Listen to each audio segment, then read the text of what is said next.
energetic perspective, your trauma is like a skid. It's a part of your energy body that is going in a direction that is outside of your control. And typically with trauma, it's more like a loop. So you've got energy that belongs to you that's looping in a way that you don't have any control over it. Now, in order to meet that energy, you have to meet it as it exists. Because if you meet it with something else, it's like you bounce off of it. You create more resistance. You end up creating pain on pain, where you're now ashamed of the fact that you're sad and of the fact that you were enraged.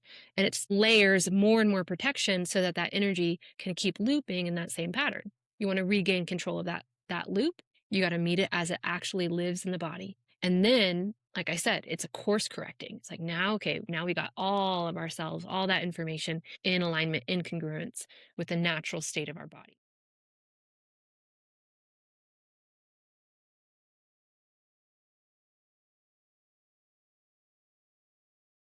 Welcome back to the Energy Fix podcast. Thank you so much for being here with us again today.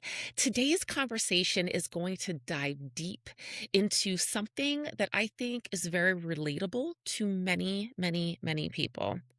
We're going to be talking all about trauma, but not in the sense of just digging around in the corners of our past. Rather, more from an angle of what happens when life has let you down, your nervous system has learned to protect you, and yet some part of you still feels like it wants more, like it needs more, like it wants more aliveness or more love or more creativity, more possibility, more life. Because sometimes what we call self-sabotage is not laziness, it's not weakness, it's just really old protection strategies that we haven't actually updated yet. My guest today is Lillian Eve Moore, an author, executive coach, trauma expert, and founder of Mindlight. She has spent more than 20 years working in trauma-informed healing, emotional mastery, leadership development, and nervous system work.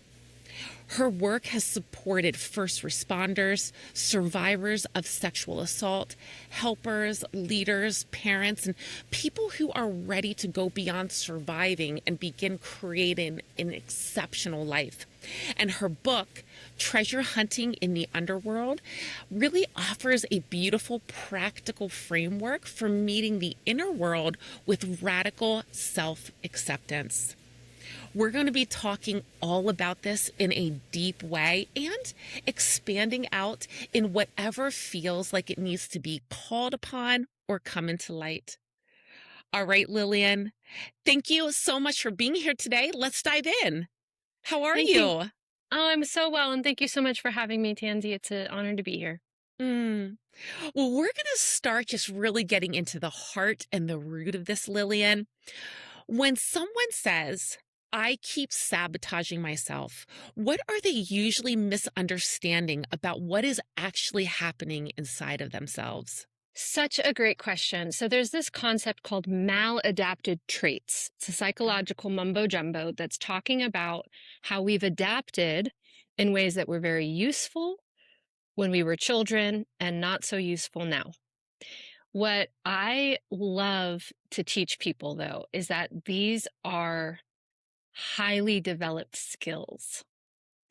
I don't think that they're maladaptions. I don't think that they're something gone wrong.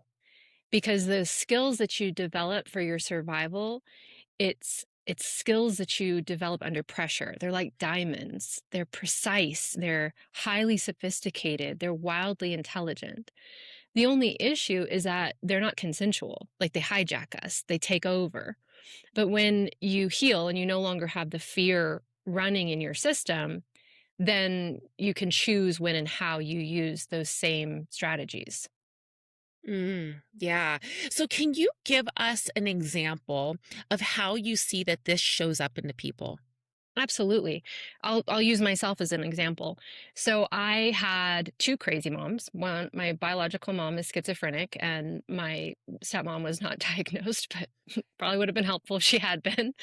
And I developed a wildly sophisticated skill at mapping other people's psyches. Now, you can imagine how helpful that is in my romantic relationships.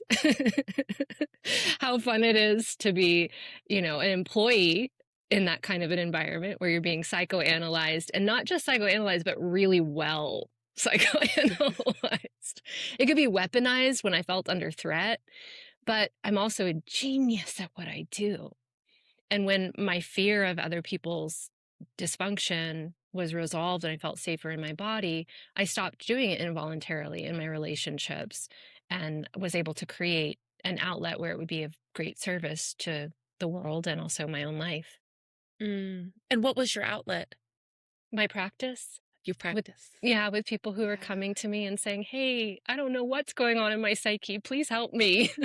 And then Yeah. suddenly that capacity to map and understand and predict and see patterns um, became something that I could build on and do on purpose and become not just voluntary, but yeah, high specialized skill. But it Yeah. came from a calling. It came from an instinct that I developed as a kid. Yeah. And so I think that's really helpful for us to understand and to wrap our head around the concept of the maladaptive traits that you had just talked about. Mhm, Because, not a lot of people actually realize that maybe they are running on a narrative of that. mhm, And they just think that everything is going wrong or the world's out to get them or all of these other things that are popping up. And mhm. so and so you having quite an experience with that, I want to go even deeper into your story. What brought you, you talked about your moms. What brought you to trauma work otherwise, and what taught you that healing needed both radical love and surgical clarity? Mhm. I think that my story is very relatable, and I think that anybody who is listening for their own calling will find this to be true, that we are given curriculum. Like, we're given sort of a raw material that we have to sort through, and that raw material is on purpose for what it is that we are meant to do. And it's related to what I was just saying about this idea of maladaptive traits, that you think it's a problem, but it's actually a superpower. So I was given a lot of experiences that were traumatizing for me, that made my psyche a mess. And and yet I also had this inner knowing that healing was possible. I had some sense of an internal integrity or alignment, probably because I spent so much time in nature as a kid, that had me always seeking healing, seeking support. But you don't look for things that you don't think are possible. So that was one of the gifts of my childhood as well, is that something inspiring me that it was possible to find healing. And then I just went after it like a monster, just from 10 years old onward, looking for teachers. Um, and then again, this part I think is something that I'd love for anyone listening to consider. I didn't just heal myself and then I was well. It was always oriented around something that I wanted and who I wanted to be. So I can't tell you one major transformation story. I was broken and crippled and depressed and anxious, and then I was enlightened and whole and complete and rich and happily married with my babies. No, it's more like one project at a time. The first project was recovering from my anxiety and depression, getting to figure out how to support myself as an adult, how to get out of bed in the morning. Mhm. But I've had projects that were more dealing with my attachment wounds and being able to form this stable, loving marriage. And but it was always centered on, like, where am I headed next? What do I want next? And then healing in alignment with that. Mm. And I think that's important for people to hear, Lillian, that it is such a journey. And sometimes those healing projects are literally learning how to get out of bed in the morning. Something so small in the grand scheme of healing, but yet so powerful. Yeah. Yeah, absolutely. And I think that the desire piece is really underrated in the conversation of healing trauma. It's like, what's the point? What's the point of healing anything? Why are you going back there and looking at your Yeah. past unless it unlocks something for you about what you want? and then it's Yeah. worth it, really worth it. Do you feel like do you feel like a lot of the looking back at your past and really diving into that can actually be re-traumatizing for you? Oh, totally. That's why the surgical approach it matters. And I hear people all the time say, "Oh, I've done so much work." And I'm like, probably more you've talked about doing work, you've thought about doing work, you've sat with people who said that this was the work, but Yeah. the actual work is a relief and it's palpable. It feels good. It moves you in the moment and undeniably. So I say don't look at your past unless you're doing that kind of work. And usually you're doing that like for an hour, maybe for 45 minutes. It's in a session structure. It's not like ruminating for days or months or years. Yeah. And I think a lot of people get stuck in that rumination spiral, right? Like, and it also gets misjudged as I'm doing the work when actually it's just rumination. Hmm. Yeah. Yeah. And to some degree, I feel like talk therapy is catching up, but talk therapy perpetuated this because it's Yeah. like, okay, we're going to sit and we're just going to talk about what happened and we're going to build better coping strategies so that you can live with those internal monsters a little bit more comfortably, but you're not actually moving anything. Yeah. Now, there's been an upgrade and there's more somatic work and there's an understanding that the things that we experience, they hit us on an interdimensional level, and when we want to create change, we need to create change interdimensionally, meaning at the level of the psyche, at the level of the spirit, the body, mind, emotion. You're working on a causal realm when you're doing healing work at that, with those foundational pieces of your identity. Yeah. Thinking where you were when you started this work, all the way at the ripe age of 10 or so, to where you're at now, is there a word or a phrase that you're really embodying now as you move forward and have healed so many different layers? Yeah, I would say probably good humor. I know, like good humor, kindness, something in that vein. I just keep getting gentler and gentler, and the work keeps getting faster and faster. I keep getting Mm. sillier and sillier, and the work just gets easier and easier with myself and with my clients. Yeah. And so, what do you feel that you do when it comes to self care or it comes to getting yourself back on track when you feel like maybe that humor piece is not feeling very humorous or joyful? Like, how do you kind of steer your way back into this evolution that you've pushed forward into? It's so similar to physical health. It's so similar. It's like, what do you do when you haven't moved your butt in like 3 months? Yeah. And you're like, "Oh god, this like I don't want to because I know how bad it's gonna feel because I haven't been doing it, and I could just wait longer and it's just gonna feel worse." It's very similar. So this is what I do physically, and we'll play it out mentally, emotionally. I will trick myself. I will say, "Don't worry, we're not gonna go for a run. I would never do that to you. Just put on your shoes. Just put on your shoes. We'll just see what happens. I will not make you go on a run, but let's just get our sweet, beautiful selves out the door with our shoes on. And we're just gonna see what happens. We're gonna start moving down the street at the pace that we haven't been moving at. And just remember that running is an option. And you can hear like my inner relationship with myself is there's one it's embedded with humor. It's embedded with love. It's embedded with understanding. And I can say this to anyone and everyone knows exactly what I'm talking about. Do you know what it's like with the junk drawer? That you've Mm-mm. just let it accumulate and now there's like something sticky at the bottom? You don't want to clean out your garage because it's like too overwhelming. Everybody feels this. We all understand. It's not a disorder. It's not neurodivergence. It's so human. It's all of us that we make messes, and if we take too long cleaning them up, we want to clean them up even less. So with that understanding, that already brings in a lot of humor because I have compassion for you, Tansy. I have compassion for you, Lindsay, listeners. Why wouldn't I have compassion for my own cute human self that also deals with that? So it's very similar. It's like, all right, honey, you're having feelings. Do you want to talk about them? Should we get out a journal? Do I need to schedule you an appointment?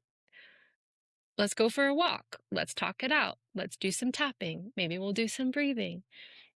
It's coaxing myself in the gentlest way, kindest way possible, but also not putting on my shoes isn't an option. Mhm.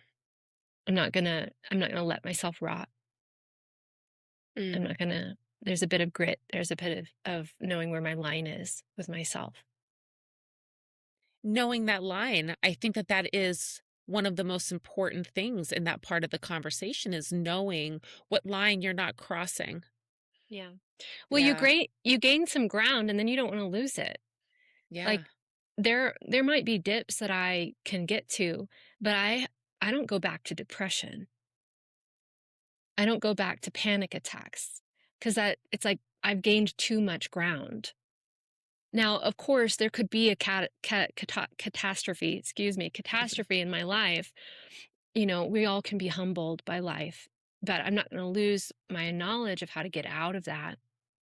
So my standard, we've all experienced this as well, you know, maybe through relationships where our standards raise.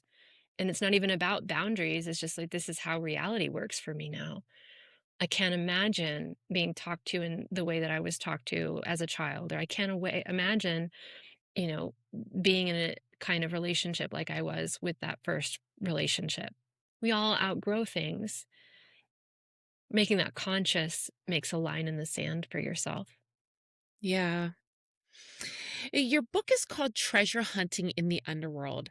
What is the underworld in your work, and why do you believe there is treasure there instead of just pain? The underworld is the psyche. So I think about it like the unconscious, the subconscious, the psychospiritual, the emotional realm.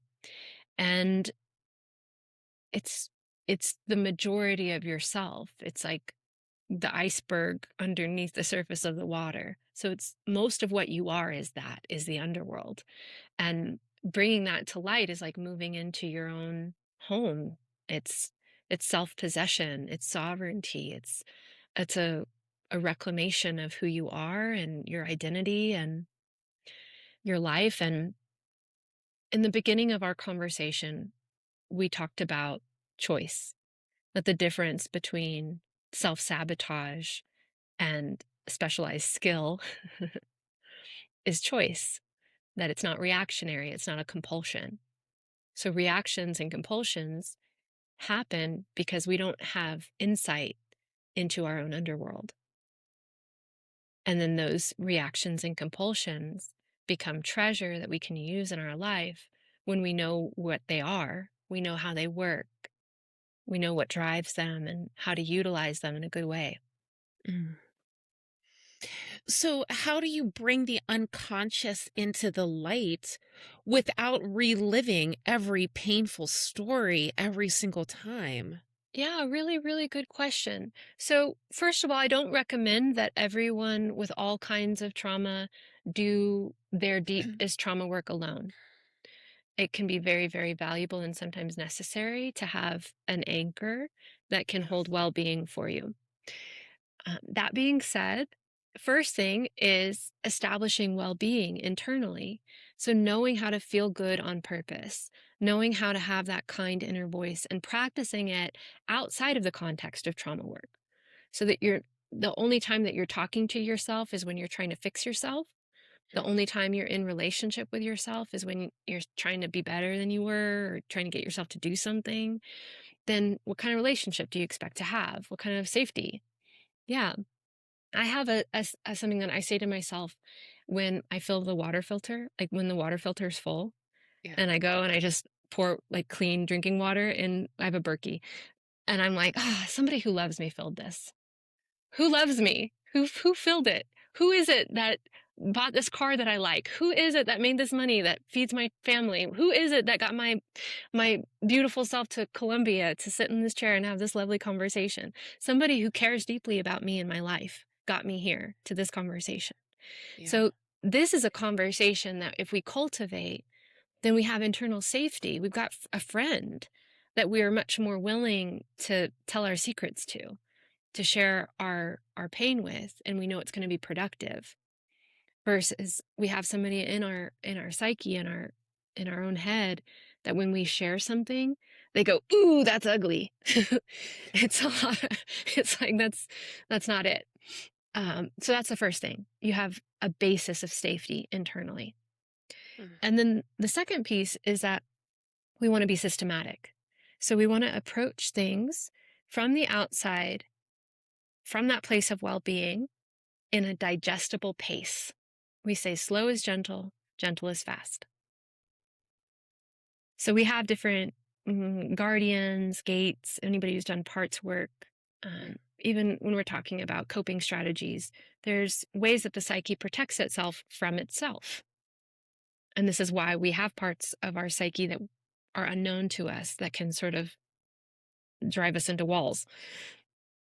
But if we approach those deeper places and we honor each gate and we process and digest what information is there at each gate, then we can move through and you're integrating as you go.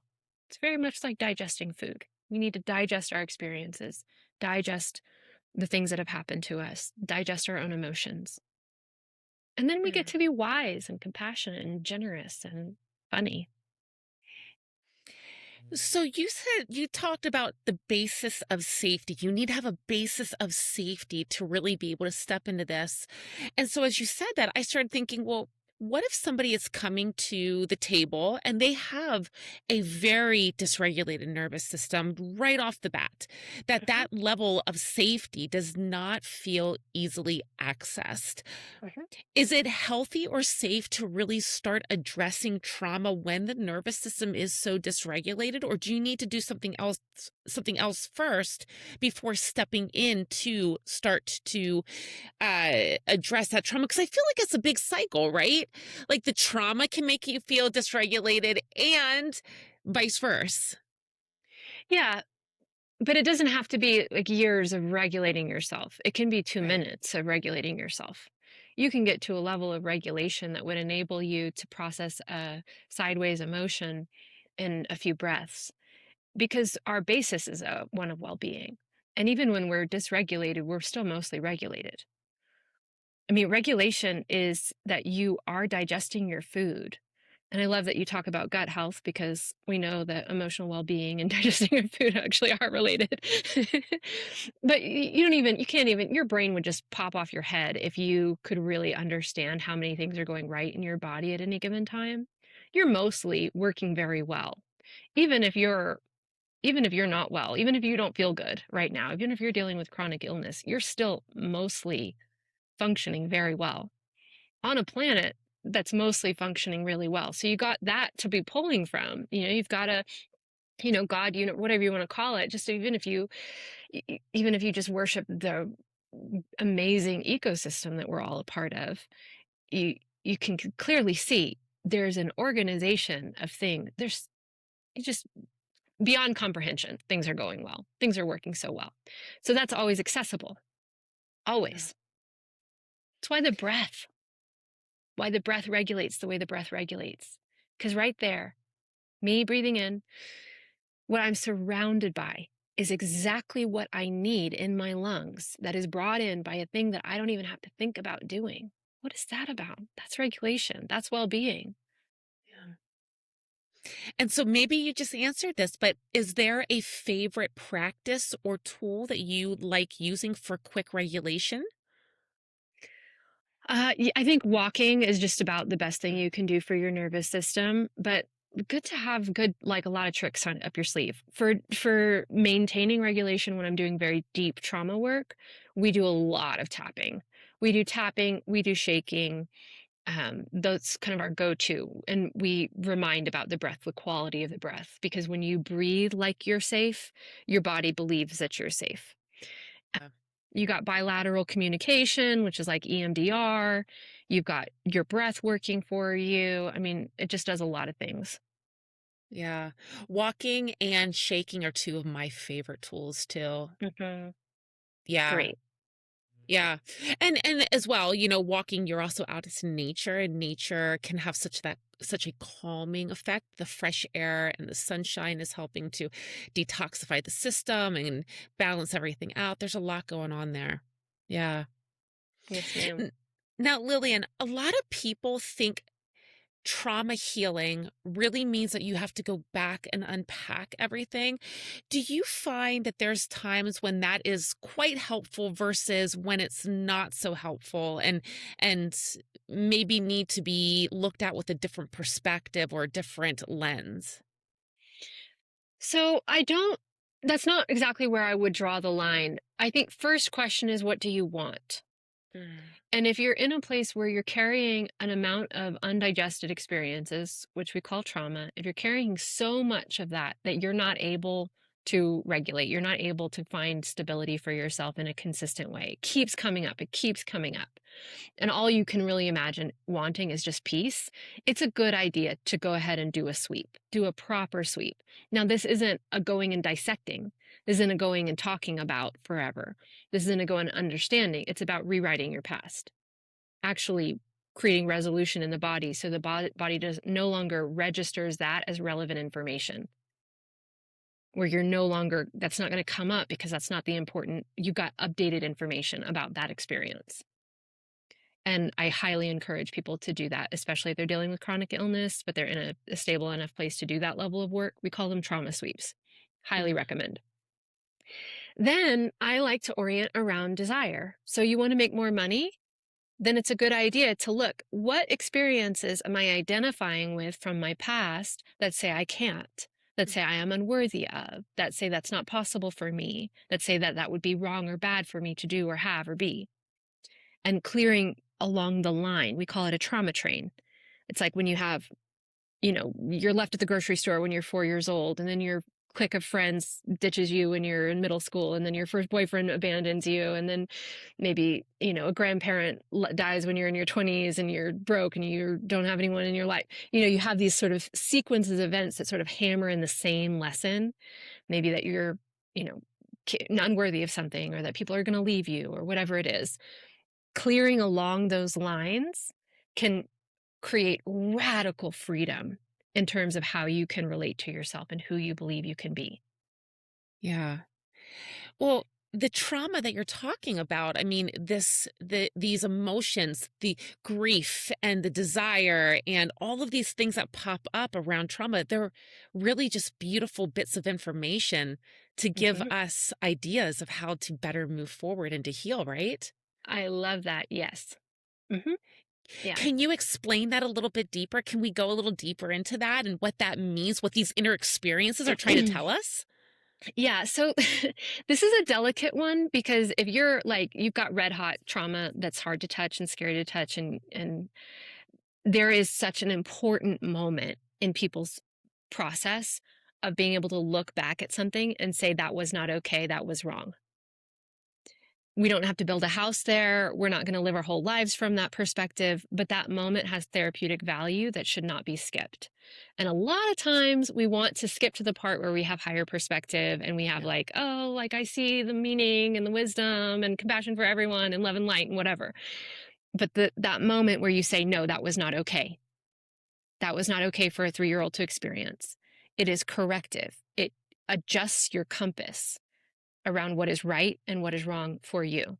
It realigns your own body's energy so that you're working in congruence with yourself. Versus when we introduce this concept that everything is a gift, everything happens for a reason prematurely, it creates an inner attack because it's not true to our experience. So that's my preamble. But that being said, I really do believe everything is information. Everything is information, and that we're here for expansion. And the things that help us expand the most are the things that are highly contrasting. That when we believe and know one thing to be true and then we experience something totally different, we grow. Our sense of well-being is in one world, and then we experience something outside of that world. Either we live with that division our entire lives, or we expand our definition of well-being. And then you do start to get into these places of radical compassion and also wisdom and insight, to where you just see things with a lot more harmony, and there's a lot less battling life and nothing works and why, like, you're in a fight with how it is. We get peace when we start to let things be a part of who we are. You get interesting, you get depth. Yeah. I want to take one step back because you talked about how it's so important to be in that certain phase where you are saying it is not okay what I experienced, Yeah. rather than jumping into what I call the spiritual bypassing of all of it. And Mhm. so let's talk about. I just want your viewpoint here, the spiritual bypassing. How does that actually hold us back in our healing if we don't address that really important step of seeing, understanding, and saying, "No, this wasn't okay." Mhm. Well, I think it's helpful to recognize that spiritual bypassing may be a coping strategy to help us not feel the pain, and Yeah. and that I'm not really mad at it. I think there's a time and a place. It's very Abraham Hicksy law of attractiony to just like look at where you want to go and don't think about anything else. And I know that there's a lot of value there. I just also think that trauma has value. And I know in order to work with trauma, you have to meet it as it lives. You have to, it's sort of like turning into a skid if you're on ice. Do you know this principle? Mhm. You're sliding and you're going in the direction you don't want to go. It's counterintuitive, but you got to turn your wheel in that same direction. And then you regain control. So you can think about it from an energetic perspective. And I know a lot of your listeners are down if we're going to talk about energy. Mhm. From an energetic perspective, your trauma is like a skid. It's a part of your energy body that is going in a direction that is outside of your control. And typically with trauma, it's more like a loop. So you've got energy that belongs to you that's looping in a way that you don't have any control over it. Now, in order to meet that energy, you have to meet it as it exists. Because if you meet it with something else, it's like you bounce off of it. You create more resistance. You end up creating pain on pain, where you're now ashamed of the fact that you're sad and of the fact that you were enraged. And it's layers more and more protection so that that energy can keep looping in that same pattern. You want to regain control of that loop. You got to meet it as it actually lives in the body. And then, like I said, it's a course correcting. It's like now, okay, now we got all of ourselves, all that information in alignment, in congruence with the natural state of our body. And so where do you typically see where have you seen that trauma really lives in the body? I mean, the most common understanding is in the psoas and the hips, but, like, I'm curious where you might have seen trauma existing, getting trapped in, getting tight, and also how it then shows up physically. What kind of symptoms have you seen starting to come up from I that don't think trapness? I don't think that there's any limitation. I mean, Yeah. if you think about it from the perspective that we are energy systems and that the psyche is the causal realm, meaning the place that our selves are manifested from, that the psyche generates what we are. It generates our physicality. So Yeah. I've had people talk about getting what's it called, structural integration work around their eyes and clearing trauma from that Wow. experience. Um, and I think that type of diagnostic work for me typically isn't where it's at, where it's like, well, this part of the body means this. I think it's typically faster to talk to the psyche directly and say, like, hey, what you got going on in your toes? What you got going on in your colon? Colon, what are you needing right now? What's happening? And talk to it at the psyche, like the psyche level of the colon. What's the psyche of the colon have to say to you? And you're going to get better information from that versus, there's all these kinds of books that are like, oh, a hot spiky pain in your left toe means this. And I was like, maybe. I think we have personal metaphors that matter more. Yeah. And so do you feel that people discover that by asking themselves that question, like taking that moment and, hey, toes, what's Hmm. going on down there? I mean, just literally having that conversation. Hmm. Yeah. Yeah. I have a client that I was working with for a long time. She had Lyme disease and she just cured it with one of the audio sessions that I have, that where you just do body scans and Yeah. presence well-being throughout the body over and over and just kind of listen. And she'd done all kinds of trauma work. And I think, that was sort of like the last switch. But people will disappear chronic illnesses in this way all the time in our work. Yeah. Wow. I feel like, especially when it comes to trauma or healing these deep levels of psyche that feel like they're holding us back, when we feel like we're at this place where we're being held back, I feel like we can fall into this trap of almost forcing a breakthrough rather than building up this capacity to receive new life, to receive that expansion. Can you talk a little bit about maybe what the difference that would look like Hmm. where It's you're the forcing that breakthrough? Yeah, it's the premise that I was sharing with you as kind of my personal moment that I'm in right now, or moment being the last decade. um, and it's the context of self-love. That are Mm, you feeling like you're broken, and if you don't fix yourself yesterday, you're going to die and no one's going to love you? Or are you doing it because wouldn't it be cool to have more mobility, more emotional mobility, more financial mobility, deeper love, more safety, to have things be more spontaneously awesome? Um, that context it changes everything. yeah. Which is really a big conversation around manifestation, goal Hmm. setting, manifesting. And I feel like sometimes that really backfires when trauma is getting unresolved. So, what happens when the mind wants this expansion, when you want this expansion, but the body is still really bracing for this disappointment? Yeah. And that could even be on a subconscious level that you don't even know, or an energetic level. You don't even know this is happening. Well, I do think people maybe don't identify it, but it's identifiable. Is how does it feel? Because sometimes you really, really, really want something, but it feels terrible to think about. And you want it so bad, you want it so bad, but it still feels terrible to think about. You think about the dollars actually landing on your porch. They have arrived. The husband or whatever is there. You have the baby. You have, well, I don't know what you people want, but you're in Hawaii. You're living the life. It has arrived. Do you feel good? Do you feel all the way good? Or do you panic a little bit when you think about Mm, it, when you go there? And that's to me the indication about what you're manifesting. Because you're going to be manifesting what it is that you feel, not what it is that you think you want. And that's palpable. Do you think that that is also part of partnering with your psyche? Like looking at things that can help us to stop bullying ourselves, or start cooperating with parts of ourselves that are scared? I don't know if that makes sense. Oh, absolutely. It makes sense. It's sort of like I want this thing, and my psyche is just working against me, and my mind is working against me, and my whole past is working against Yeah. me.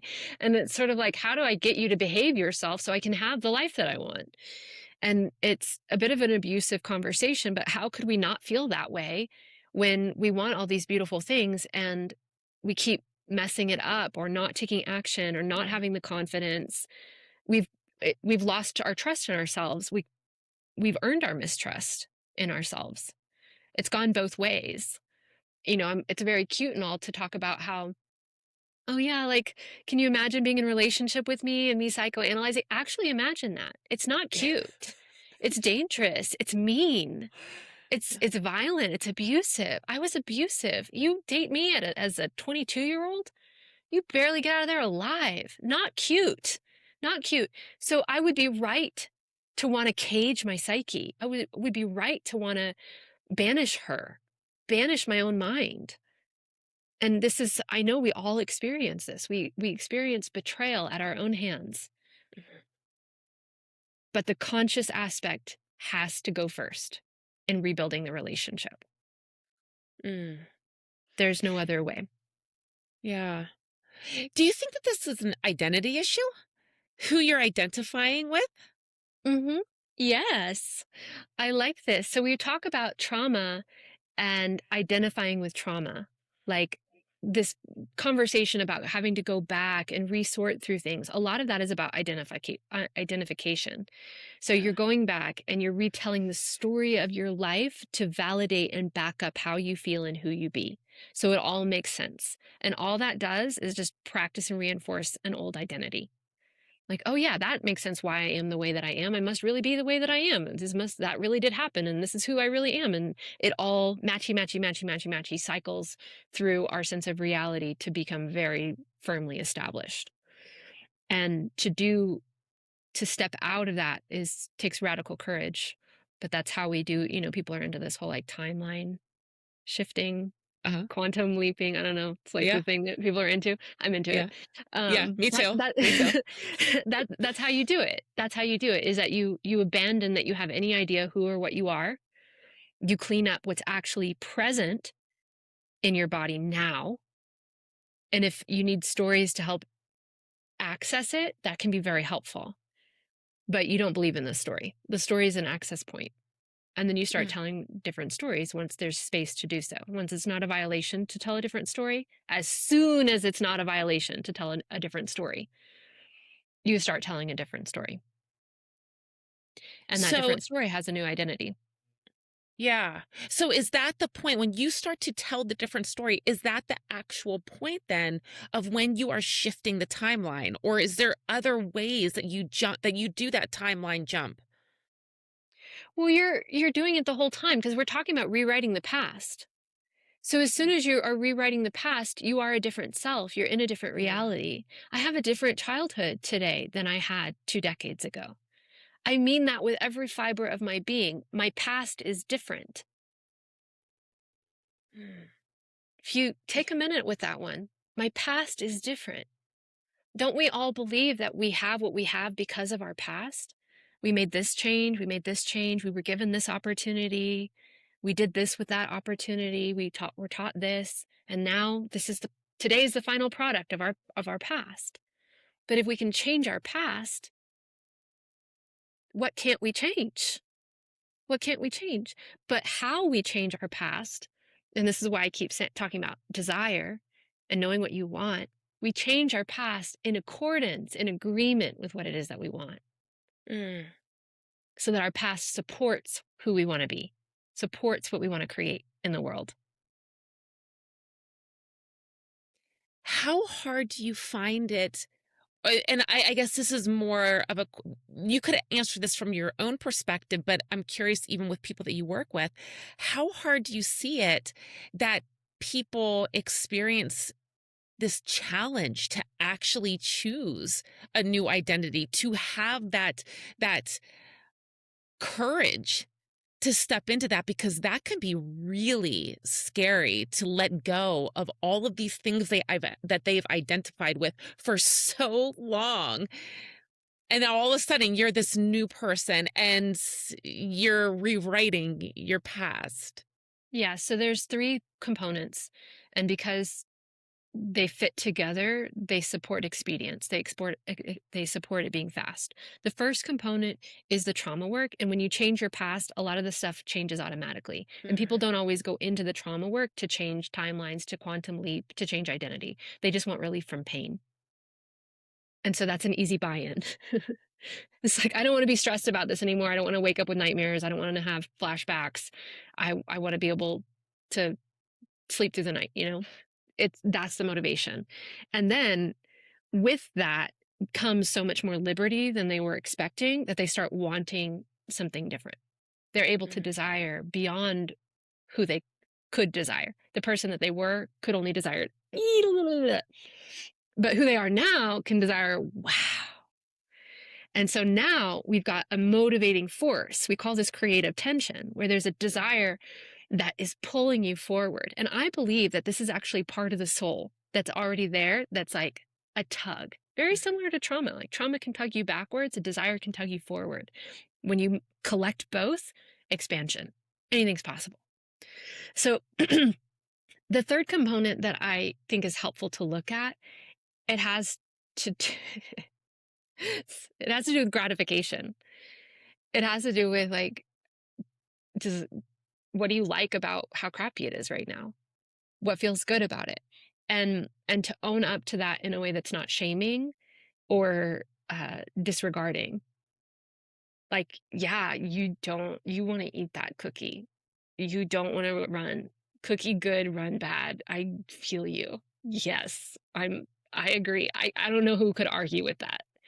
And if you relax into that, it loses its power. Mm. And then these other forces, the relief from the trauma and the motivation from the desire, have more power. But when we kind of try and encapsulate how gratifying it is, and I'm talking the full spectrum of how we're attracted to people who are just like our parents, or food addictions, or how we like being punished, or whatever it is, the way we like poverty, big things, little things. When we de-identify with them, we say, that's not how I am, that's not how I feel, it gains power in the same way that we were talking about before. It gets momentum of energy that is divergent, that you don't have control over, that has free reign to snowball. But when you're like, okay, yeah, I get you. You like that bad boy. You want somebody who's going to abandon you. Oh, don't you love waiting for that text message? Don't you love, isn't that kinky? It's just like being handcuffed and blindfolded in the dark, just waiting for your lover. I love it when he doesn't text me. You start owning up to that, you lose your taste for it. It stops being appealing because you're actually, you're letting yourself have that part. And when we daylight the psyche, it naturally matures. It naturally evolves. I love that. Okay, so I want to expand on that just a little bit. You've talked about this creative power. You just said about putting light onto that psyche. When someone starts to move out of self-sabotage, when they're here, they're recognizing this, they're starting to move out. What do you see really starts to come online first? Is it clarity or desire? Maybe it's anger or imagination. I'm just really curious. What do you see as typically the first things that come online for someone? Well, I think first people become aware of how much aversion they have to themselves. Yeah. And that if you're not just compulsively avoiding yourself, then you become aware that you're avoiding yourself. And I mean, I'll own up to this any day. I sit down on my meditation cushion for the first time in a long time. I'm like, you again? I don't want to feel what you feel. I don't want to know what's going on in you. This is a mess. Smells bad. Strong aversion. Why do we avoid meditating? Meditating is so good for us in every way. Ugh. Myself. Ew. I don't know. It's the messy garage. It's the junk drawer. It's the first run. It's the same thing. A little Yeah. inertia. Yeah. Meditation avoidance over here for sure, Yeah. because sometimes I don't want to let my mind run amok. I just don't want to be there. Yeah, It's you want to easy. to let your mind run amok on its own without you watching it. Yes. Yes. Let it Go, do its thing. and I'm going to be somewhere else. Yeah. Yeah. Totally. But when you're stuck in even like 10, 15 minutes of silence, it's like, now I have to see this. And sometimes I don't want to see it. Yeah. Yeah, totally. And it's the same thing. This is a perfect example of the reward that awaits you on the other side of any personal development work that's good, is that you get through that period of avoidance and then you get to have yourself. So instead of having this insane monkey running your life, you start to have like a highly sophisticated seeing eye dog that's like your best friend. But that takes training. Like, your average dog is not a highly sophisticated best friend seeing eye dog, and the average mind is not your friend. It takes training. Yeah. Yeah. I want to touch, since we're talking about meditation, I want to talk a little bit about the spiritual path of trauma healing. How do you really hold that sacredness of transformation and know that trauma healing isn't just mental and emotional, it's not just physical healing. It is really transcending us into the next level of our being. Well, you probably aren't going to like my answer, but I'm a bit of a nihilist and Mm, I'm not sure that anything matters. But my relationship to that is one of great love and humor. mm. And I don't know. So that's, mm, there's something in that that gives me a lot of liberty and freedom to ride the wave that I am skilled at riding without it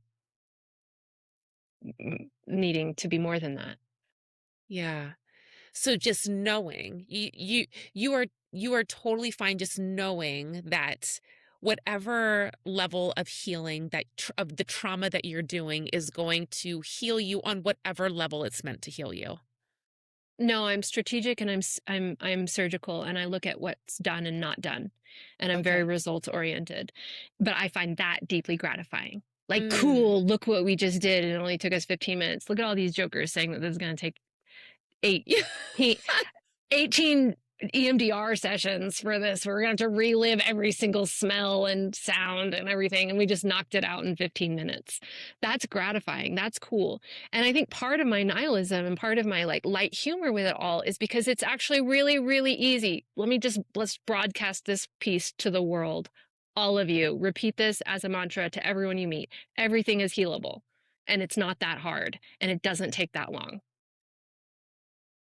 So easy. It's so easy and fast. So it doesn't feel like this heavy spiritual burden.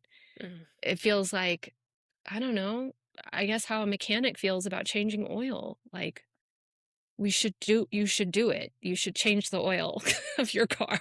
And I Yeah. know how. You just brought up a really great point though, Lillian. You brought up an excellent point. I feel like it's easy to think because we're told this, it's easy to think this is going to be so hard and it's going to take so long. And so why do I even want to go down that road? Because it's going to be such a long healing. What have you found to really help to expedite the process and make it realize that it's not actually this long drawn out process? Well, starting with where you started is a great place to start. I just would say, like, if you're my client and you're like, well, it's so hard, why bother? I'd be like, right? Let's just not. And you'd be like, okay. And we would hang out there for like 30 seconds. And you're like, but I want to have love in my life. And I'm like, ooh, tell me more about that. What's love like? And then you kind of start to goose that up a little bit. And then you're like, oh, but I don't trust fucking anyone. Sorry if I'm not allowed to curse. Oh, no, you're Because fine. You're I fine. don't trust fucking anyone because men are whatever. And I learned that I have to be this if I'm going to get loved. And I'm like, oh, okay, well, do you want to just clean that up?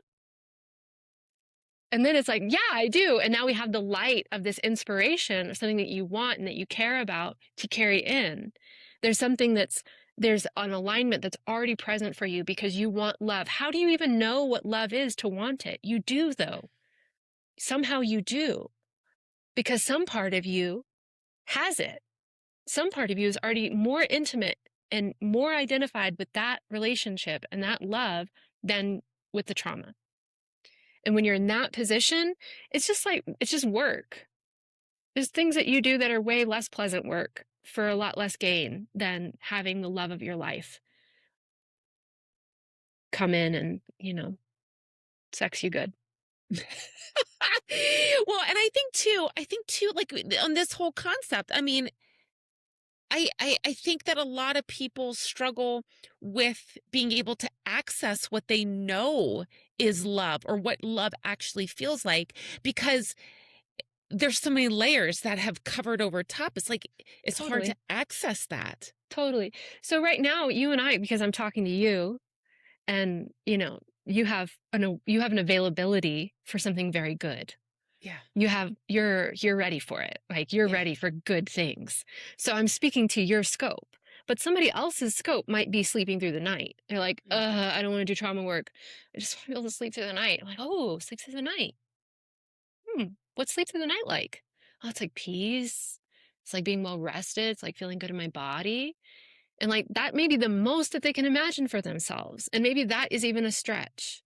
And they start oscillating. Oh, I can't even imagine. It's been so hard. And they're back in the old vibration. But we can now, again, there's something aspirational that we can use to sort of give the energy that's required to go back and make it worth it.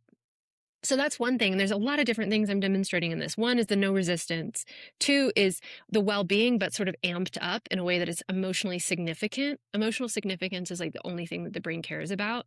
So you get a level of engagement that makes things go fast. The lack of resistance on my part creates psychological safety.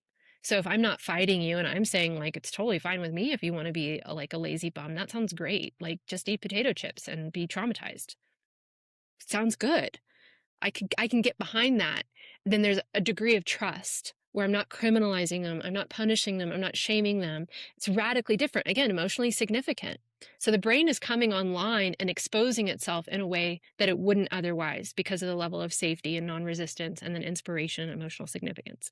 And so all of that things start happening a lot faster. Doors start opening. The reason why trauma work is so slow typically is because you're fighting the psyche the whole dang time.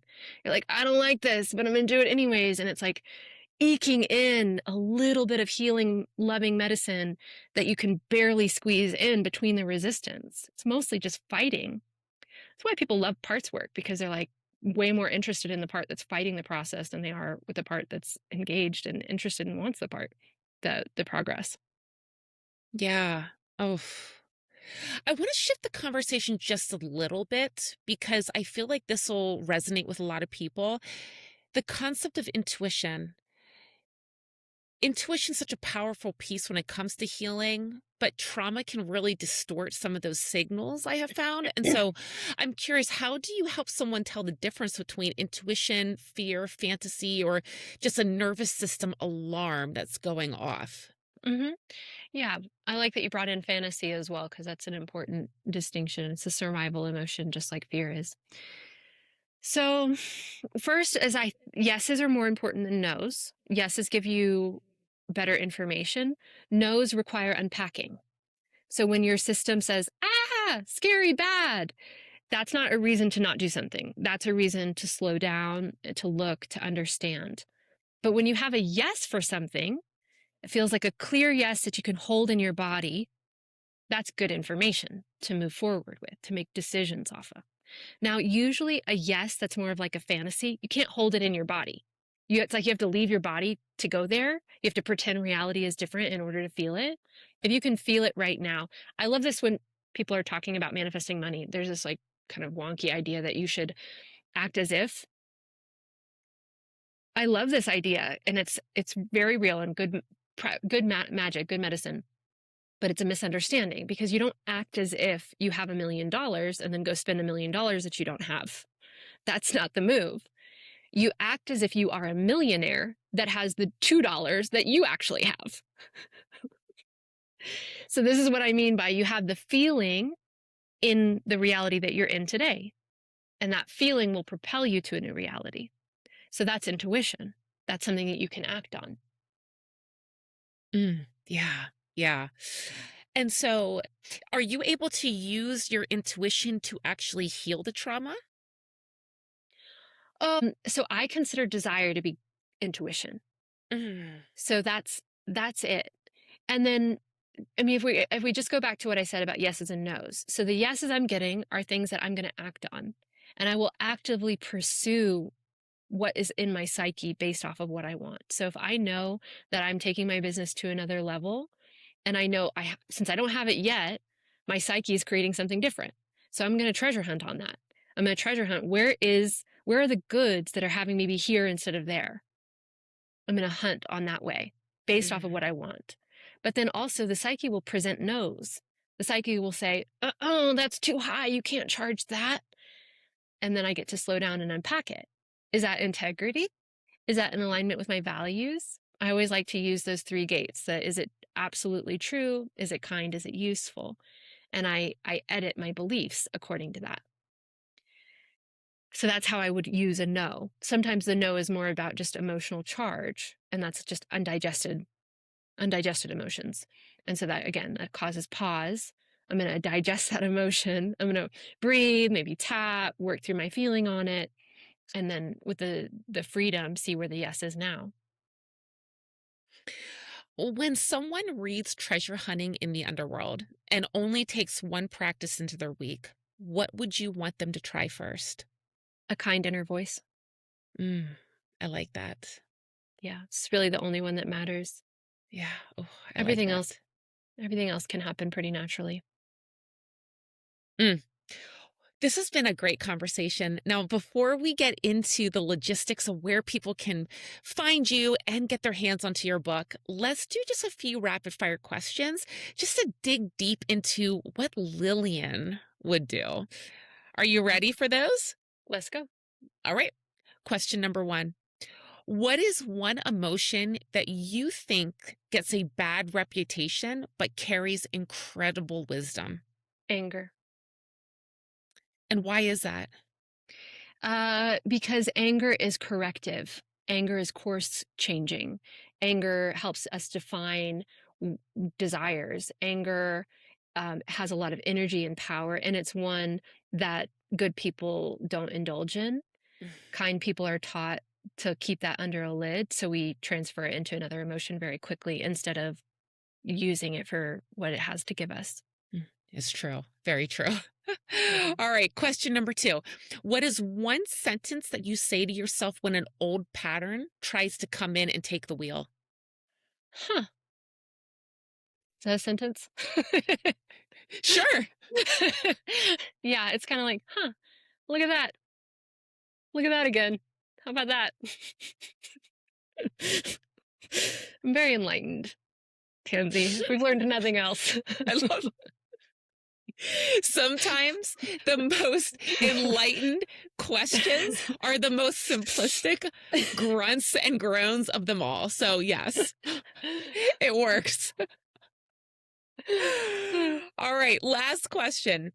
If your psyche could send you a postcard from the underworld, what would it say to you? Wow, it is so cool. It's cool in here. It's cool out there. Keep going. Keep looking. Keep hunting. There's more. I love it. Lillian, how can people find you? Where can they get their hands onto your book? And do you have anything exciting coming up that you'd like to share with us? Yeah. Okay. So I have the link is, it's a little annoying to read it, but hopefully we'll have a link somewhere else as well. We will. But And everything will be in the show notes. Yeah. hello.lillianevemore.com/podcast-entry. And that gives you a really broad options in terms of how to start working with my work, including joining my app. But the best way is to get into my app. That's the best thing. You can get the audiobook there. I have a lot of free courses that teach you how to work with yourself. And you'll also be in my little ecosystem, so you can ask me questions and we can keep jamming on it. All right. Sounds great. Do you have any last words that you'd like to lay on the hearts of the listeners for today? Oh, just that you're great, that there's nothing wrong with you, and anyone who told you that was dealing with their own crap and it had nothing to do with you. Thank you so much, Lillian, for being here and sharing your heart, your passion, your wisdom. This was amazing. I love this conversation so much. I love going deep into this work. Me too. Thank you for having me. Thank you. Healing is not always about becoming a brand new person. Sometimes it's about understanding why the old protections formed in the first place and really just honoring what they have done to help you survive, but then also learning how to create from a deeper, freer place. For everyone listening, if this episode has stirred something in you, please be gentle with yourself. You do not have to go digging for every painful story. Just start with curiosity. You can start with one pattern or emotion or one place inside you that may be asking for attention instead of snapping into this quick judgment. And if this show has resonated with you, please share it out with someone that you know could use it, that you know is going to help to guide them in the right direction too. And until next time, keep spreading that beautiful energy you were born to share.